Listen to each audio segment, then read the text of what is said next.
జీవితమొక పయనమని గమ్యము తెలియదని తెలిసిన ఈ మనిషి పయనమాగదు.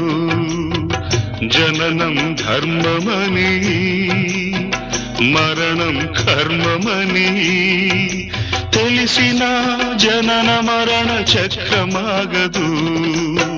మరణం తథ్యమని ఏ జీవికి తప్పదని తెలిసిన ఈ మనిషి తపనాగదు.